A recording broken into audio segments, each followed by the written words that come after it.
Hello everyone, स्वागत है आप सभी का पीसीएस बाई तरुण चैनल पर। जैसे कि आप सभी को पता है कि एमपी जीके की सिलेक्शन तक की जो बुक आती है, हम इस बुक को जो है कवर कर रहे हैं और ये बुक अपने आप में रामबाण इलाज होने वाली है एमपी जीके के लिए। सबसे इंपॉर्टेंट बात ये है कि नई बुक को हम कवर कर रहे हैं, तो अपने आप में ये बहुत अच्छी बात है। अभी तक हम कितने चैप्टरों को कवर कर चुके हैं? सामान्य परिचय, पुनर्गठन, मध्य प्रदेश का पूरा भूगोल, ज्योग्राफी जो है आपकी, ज्योग्राफी जो है पूरी कवर कर चुके हैं। यहाँ पर 3 से लेके 12 आपके जितने भी चैप्टर हैं, सारे चैप्टर आपके ऑलरेडी बन चुके हैं। वीडियो पे जाके आप जाके देख सकते हो चैनल पर।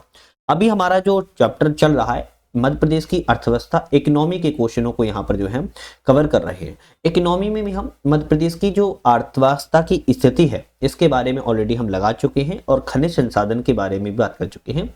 आज का हमारा टॉपिक है ऊर्जा संसाधन के बारे में, जो आपके एनर्जी रिसोर्स होते हैं उसके बारे में बात करेंगे। आज हमारे 15 चैप्टर कंप्लीट यहाँ पर हो जाएंगे। नेक्स्ट वीडियो में हम किस टॉपिक पर बात करेंगे वो आपको हम बाद में बताने वाले हैं, लेकिन सबसे पहले अपने हम आज के चैप्टर पे चलते हैं। मध्य प्रदेश के ऊर्जा संसाधन के बारे में बात कर लेते हैं। बहुत इंपॉर्टेंट चैप्टर है।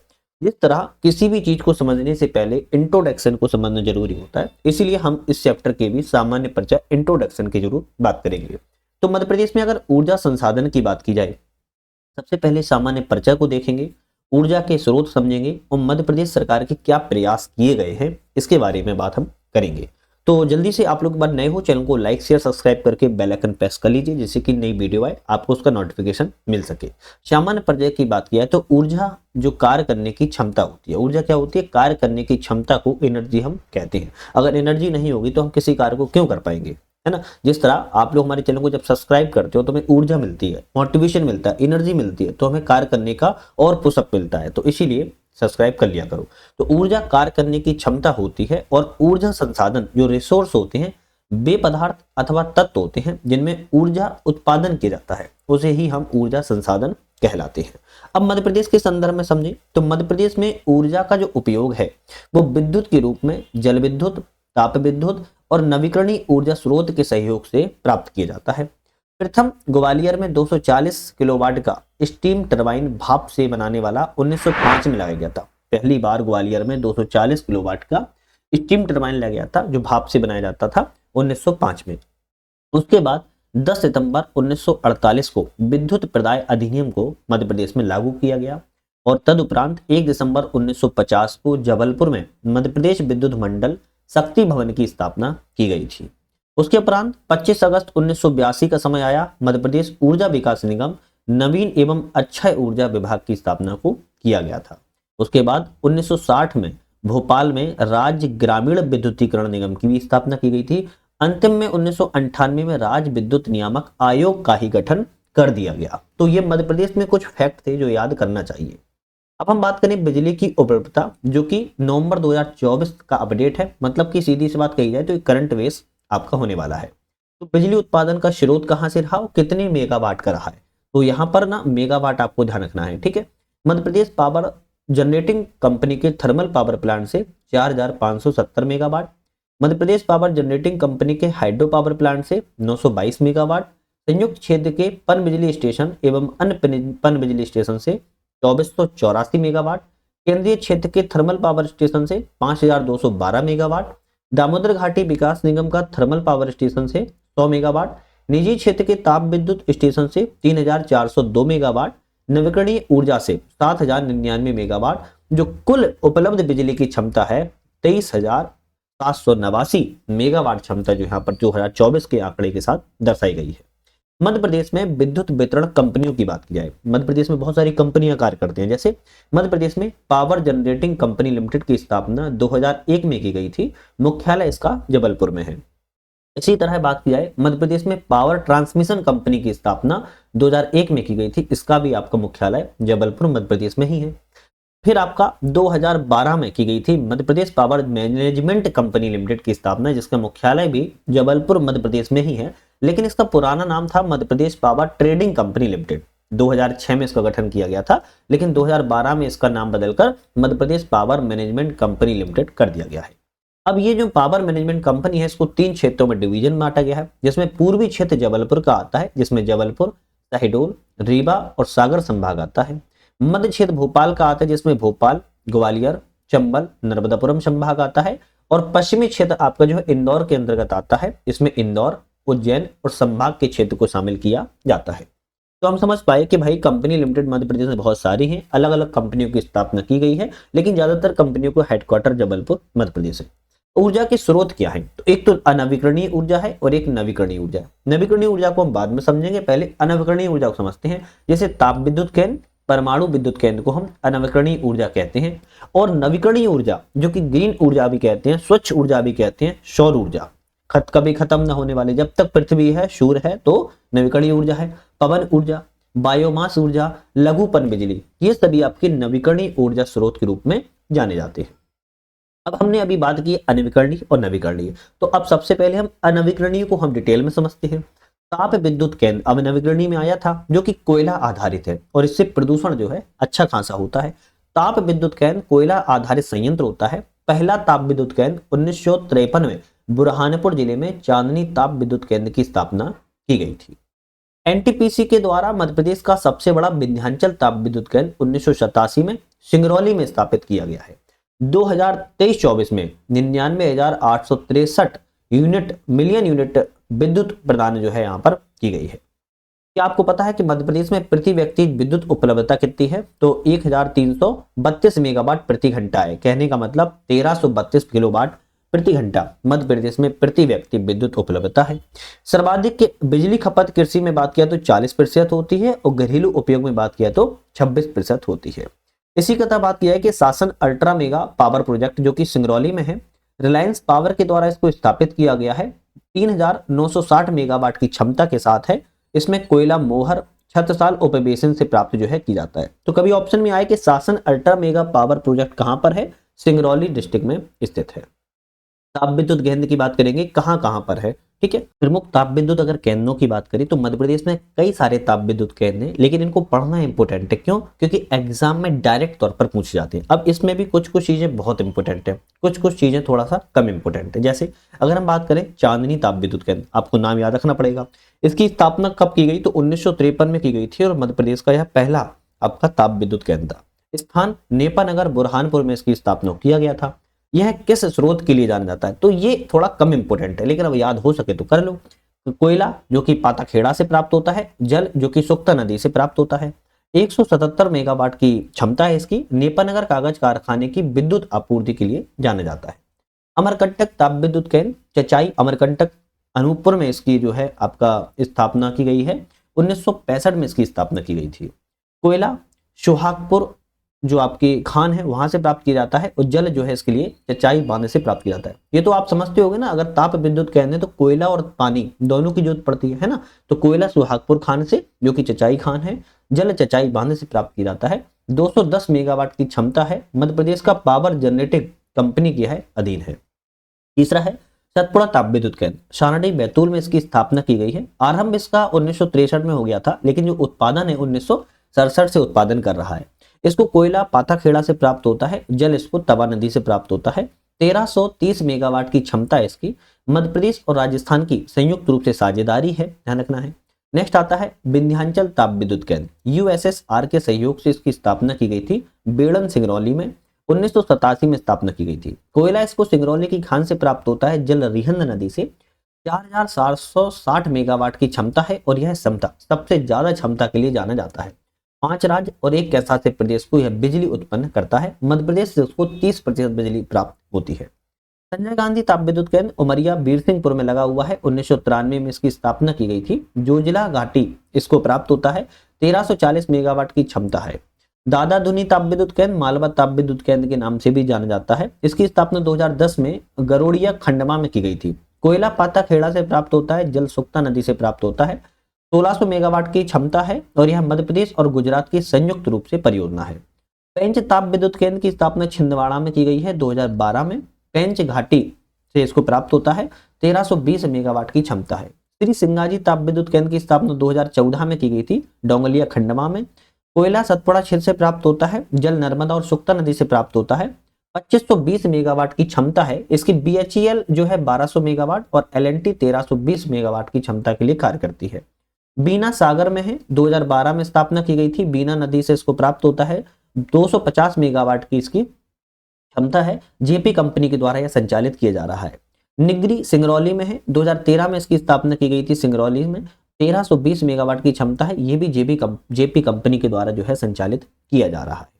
थोड़े से और है, उनको भी समझते हैं। जैसे गाडरवारा ताप विद्युत केंद्र नरसिंहपुर में है, 2014 में इसको स्थापना की गई थी। कोयला मुँह पानी से प्राप्त होता है, जल नर्मदा से, 1600 मेगावाट की क्षमता है। बुंदेलखंड ताप विद्युत केंद्र में छतरपुर में स्थापना की गई 2014 में। कोयला दुर्ग कोरबा से प्राप्त होता है, जल जो है कैन और साइमरी नदी से प्राप्त होता है। 2640 मेगावाट की इसकी क्षमता है। झाबुआ ताप विद्युत केंद्र शिमनी घनशौर में है, 2016 में इसकी स्थापना की गई थी। साउथ ईस्टर्न कोलफील्ड से प्राप्त होता है कोयला, 600 मेगावाट की क्षमता है। खरगोन ताप विद्युत केंद्र की स्थापना खरगोन में की गई है 2019 में। नर्मदा घाटी, नर्मदा नदी और कोयला, सतपुड़ा कोयला क्षेत्र से कोयला और पानी प्राप्त होता है, 1320 मेगावाट की क्षमता है। तो हमने ताप विद्युत केंद्र की बात की, कहां कहां पर ताप विद्युत केंद्र है, कब स्थापना की गई है, कहां से कोयला और जल प्राप्त होता है और कितनी मेगावाट की क्षमता है। अभी अनवकरणीय में ही दूसरा हमारा आता है परमाणु ऊर्जा।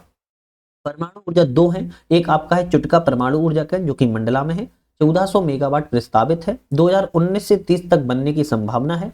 50% बिजली मध्य प्रदेश को इससे प्राप्त होगी, 700 मेगावाट। दूसरा है भीमपुर परमाणु ऊर्जा केंद्र जो कि शिवपुरी में है, गोपालिया गांव में, 2800 मेगावाट की क्षमता प्रस्तावित है। 2000 एकड़ में इसकी बनने की संभावना बताई जा रही है।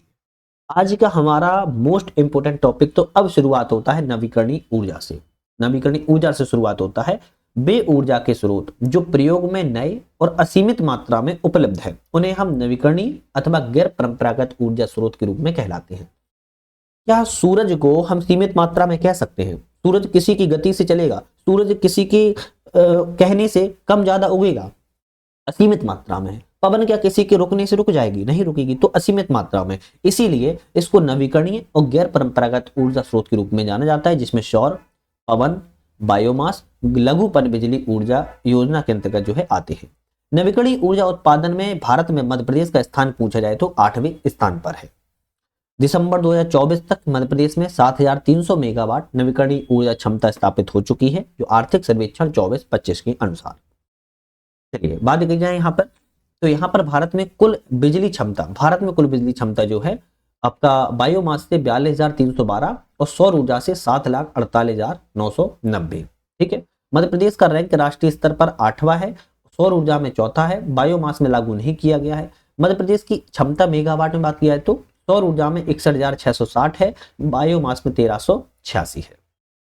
सबसे पहले हम सौर ऊर्जा की बात करेंगे, है ना। दुनिया की सबसे प्रसिद्ध हार्वर्ड यूनिवर्सिटी ने मध्य प्रदेश स्थित विश्व की सबसे बड़ी रीवा सोलर प्लांट परियोजना के लिए केस स्टडी के रूप में शामिल किया गया है। तो मध्य प्रदेश में विश्व की सबसे बड़ी रीवा सोलर जो प्लांट परियोजना बन रही है, इसमें हार्वर्ड यूनिवर्सिटी को शामिल जो है किया गया है। सौर योजना के बारे में बात करें, मध्य प्रदेश में सौर ऊर्जा नीति 2012 में लाई गई थी। मध्य प्रदेश में सौर ऊर्जा उत्पादन की कुल अनुमानित क्षमता 61,660 मेगावाट बताई जा रही है। मध्य प्रदेश की बात किया तो चौथा स्थान है, पहले स्थान पर आपका राजस्थान है, दूसरे स्थान पर जम्मू कश्मीर है, तीसरे स्थान पर महाराष्ट्र और चौथे स्थान पर मध्य प्रदेश है। लक्ष्य 2030 तक 20,000 मेगावाट तक इसका लक्ष्य रखा गया है। देश का प्रथम सौर ऊर्जा संयंत्र इंदौर में कस्तूरबा ग्राम में लगाया गया है। मध्य प्रदेश का पहला सौर ऊर्जा पार्क जो है राजगढ़ में स्थापित किया गया है और प्रथम सौर ऊर्जा संचालित एयरपोर्ट इंदौर का देवी अहिल्याबाई एयरपोर्ट है। पानी गर्म करने का सबसे बड़ा सौर संयंत्र सांची दुग्ध डेयरी भोपाल में स्थापित जो है किया गया है। तो सौर ऊर्जा से संबंधित जो फैक्ट है हमने उनके बारे में बात की। और भी फैक्ट है, जैसे पहला तैरता हुआ सोलर प्लांट ओमकारेश्वर में लगा है, जिसमें 600 मेगावाट का देश का सबसे बड़ा फ्लोटिंग सोलर प्रोजेक्ट है, जिसमें 278 मेगावाट का उत्पादन प्रारंभ किया जा चुका है। फिर आता है रीवा की गूड़ तहसील में 750 मेगावाट का सोलर पार्क लगाया गया है। ध्यान रखिएगा, दिल्ली में मेट्रो में 24% बिजली प्रदान यह करता है। सांची सोलर सिटी 8 मेगावाट क्षमता के सोलर प्लांट के साथ शासकीय एवं व्यावसायिक भवनों के सोलर रूफटॉप और सोलर लैंटर्न के रूप में चार्जिंग स्टेशन यहाँ पर लगाए गए हैं। बीना रेलवे स्टेशन की बात किया तो 2020 में 1.7 मेगावाट का सोलर पावर प्लांट लगाया गया है। चेतन सिंह सोलंकी की बात किया तो सोलर मैन ऑफ इंडिया कहलाते हैं, ये खरगोन से संबंधित है। दिसंबर 2024 में सौर ऊर्जा का जो योगदान है 4096.98 मेगावाट रहा है। बात की जाए अन्य सोलर पावर प्लांट की तो सुवासरा मंदसौर में लगा है 250 मेगावाट का, आगर में लगा है 550 मेगावाट का, शाजापुर में 450 मेगावाट का, नीमच में 500 मेगावाट के सोलर पावर प्लांट लगाए गए हैं। 1400 मेगावाट का मुरैना में सोलर प्लांट पार्क और स्टोरेज पार्क 2024 में जो है प्रस्तावित किया गया था। नीमच में बेल्सपन द्वारा 151 मेगावाट की सौर परियोजना वर्ष 2024 में स्थापित की गई थी। सोलर आधारित टेलीकॉम एक्सचेंज की बात किया तो शिवपुरी में है। नागदा में 100 मेगावाट की सोलर परियोजना स्थापित की गई है। इसी तरह 14,000 मेगावाट सौर क्षमता परियोजना को अगले 5 वर्षों के लिए लक्ष्य करने का पूरा भी रखा गया है। तो यहाँ पर कुछ परियोजनाओं के नाम हैं, कितनी मेगावाट है देख लेते हैं। Veer Singh Indira Sagar Gandhi Sagar floating power park से 1400 megawatt, Omkareshwar floating solar park से 240, मुरैना से 2000, सागर सोलर पार्क से 500, आगर से चरण दूसरे और तीसरे में 2000, खरगोन से 1000 और धार से 3000। विकेंद्रीकृत परियोजना कुसुम योजना, रूफटॉप योजना, ग्रीन पंचायत से 3600 कुल मिलाकर जो इसमें आपका सौर परियोजना के तहत जो इसको रखा जा रहा है।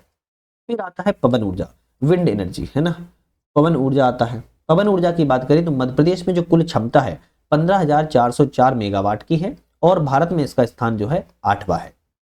दिसंबर 2024 तक मध्य प्रदेश में वर्तमान में पवन ऊर्जा उत्पादन 2870.535 मेगावाट रही है। सर्वप्रथम 1995 में देवास जिले की जामगोदरानी में 64 पवन चक्की में टरबाइन तरीके से लगती है, एक बड़ा खंबा सा होता है, उस पे 2 या 3 जो है पंखुड़ियां लगा के ऐसे चलाया जाता है तो बिजली बनती है। तो देवास में लाया गया था सबसे पहले 1995 में, 15 मेगावाट की इसमें क्षमता है।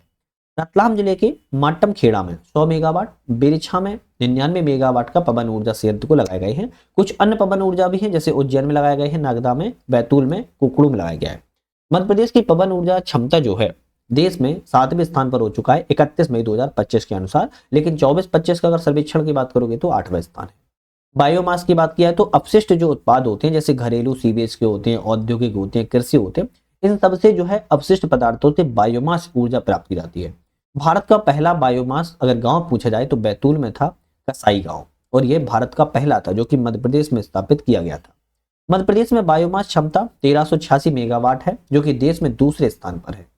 यहाँ पर बात की जा रही है कि भारत का पहला हाइड्रोजन आधारित बायोमास संयंत्र खंडवा में ही लगाया गया है। इंदौर में बायोमिथेनाइजेशन प्लांट देवगुड़रिया में स्थापित किया गया है जो कि एशिया का सबसे बड़ा वेस्ट प्लांट है। हर दिन इसमें 18,000 टन बायो सीएनजी उत्पादित जो है की जाती है। मध्य प्रदेश के जबलपुर में गोवर्धन प्लांट बन चुका है और ग्वालियर में निर्माणाधीन है, जिसमें 50 टन का बायो सीएनजी प्लांट जो है स्थापित किया जाएगा। भदभदा एवं बरेसिया जो पशुपालन केंद्र भोपाल में है, बायोगैस संयंत्र स्थापित किया गया है। मध्य प्रदेश के मंडला में जेट्रोपा से बायोडीजल बनाने का 10 किलोवाट का संयंत्र भी स्थापित जो है किया जा रहा है। देखो ऐसे क्वेश्चन है, आपको कुछ चैप्टर्स को ना 1-2 बार पढ़ना ही पड़ेगा तभी समझ में आएगा। खैर, बायोमास ऊर्जा संयंत्र की बात किया तो गन्ना खोई संयंत्र जो कि ग्वालियर खंडवा में है, धान भूसी संयंत्र जो कि जादूखोड़ा धार में है, सरसों डंठल आपकी मुरैना में है। तो बायो ऊर्जा संयंत्र के भी आपके 3 तरीके से संयंत्र है, गन्ना की खोई, धान भूसी और सरसों की डंठल से संयंत्र को लगाया गया है। फिर आता है लघु पनबिजली परियोजना। मध्य प्रदेश में 820 मेगावाट की क्षमता के साथ दिसंबर 2024 तक 123.91 मेगावाट उत्पादन जो है करता है। भारत में मध्य प्रदेश का स्थान 4थे नंबर पर है। जल विद्युत परियोजना वर्णन जो है पूर्व में किया जो चुका था पहली बुक में, अब हम यहाँ पर नहीं करेंगे। मध्य प्रदेश सरकार के कुछ प्रयास हैं, जैसे कि हमने बताया था नवीकरणीय ऊर्जा नीति 2022 में लाई गई थी। 2027 तक नवीकरणीय ऊर्जा उत्पादन क्षेत्र में 50,000 करोड़ और उपकरण हेतु 10,000 करोड़ को निवेश आकर्षित करना है। 2027 तक 10,000 मेगावाट बिजली का निर्यात करना है। 2030 तक 50,000 नई नौकरियां देना है। 2030 तक ग्रीन सिटी का निर्माण करने के लिए टेक्नोलॉजी पर विकास पर बल देना है। 2030 तक विरासत शहरों को 100% ग्रीन सिटी में बदलना है। प्रदेश में ई मोबिलिटी और ई वाहन का प्रयोग भी करना है। तो नवीकरणीय ऊर्जा नीति जो नई ऊर्जा एनर्जी जो पॉलिसी लाई गई है 2022 की, इसमें कुछ चिन्हित किए गए 2027-2030 में हमें ये कार्य करना है। तो ये कार्यों को इंपोर्टेंट है, थोड़ा ध्यान रखो, क्या पता भाई एग्जाम में पूछ ही ले। फिर आता है इंदिरा गृह ज्योति योजना, फरवरी 2019 में लागू की गई थी। उद्देश्य है कि 100 यूनिट तक 100 रुपए में बीपीएल धारकों को बिजली की आपूर्ति कराना। तीसरी है सौभाग्य योजना जो विद्युत विभाग द्वारा 2017 में लाई गई थी। उद्देश्य 500 रुपए में विद्युत कनेक्शन प्रदान करवाना। तीसरी है RDSS योजना, रिन्यूएबल डिस्ट्रीब्यूशन सेक्टर स्कीम, जिसका उद्देश्य है कि विद्युत जो वितरण कंपनियां हैं इनकी तकनीकी और वाणिज्यिक हानि को कम करना, लागत स्तर और राजस्व में अंतर को कम करना इसका उद्देश्य था। फिर आता है एनर्जी ऑडिट, जिसका उद्देश्य कि वाणिज्यिक हानि और वितरण हानि को कम करना। फिर आता है अटल कृषि ज्योति योजना। इसका उद्देश्य कृषि पंप कनेक्शन के लिए वित्तीय सहायता उपलब्ध करवाना। राज्य सरकार की दरों के अंतर को सब्सिडी के रूप में इसको भरती है। फिर आती है अटल गृह ज्योति योजना, 2019 में क्रियान्वित की गई थी। मध्य प्रदेश के मूल निवासी बिजली उपभोक्ताओं को बिजली सब्सिडी रेट पर उपलब्ध करवाना है।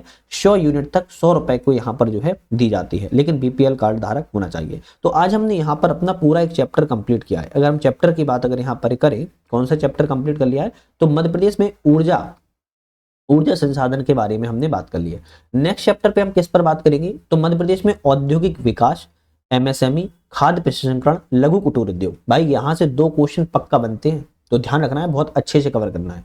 फिर जो हमारी उसके बाद नेक्स्ट वीडियो आएगी तो मध्य प्रदेश में GI tag, one district product के बारे में बात करेंगे। तो एक ही वीडियो में फिर दोनों चैप्टरों को बात करेंगे। अभी तक आपने मध्य प्रदेश की ज्योग्राफी की पूरी नहीं देखी है सीरीज, तो देख लीजिएगा, इंपॉर्टेंट है। बाकी चैनल पर मल्टीपल्स किताबों की वीडियो बना रहे हैं, आप उनको भी एक बार जरूर जाके देख लीजिएगा। तो वीडियो पे बने रहने के लिए आप सभी का बहुत बहुत धन्यवाद।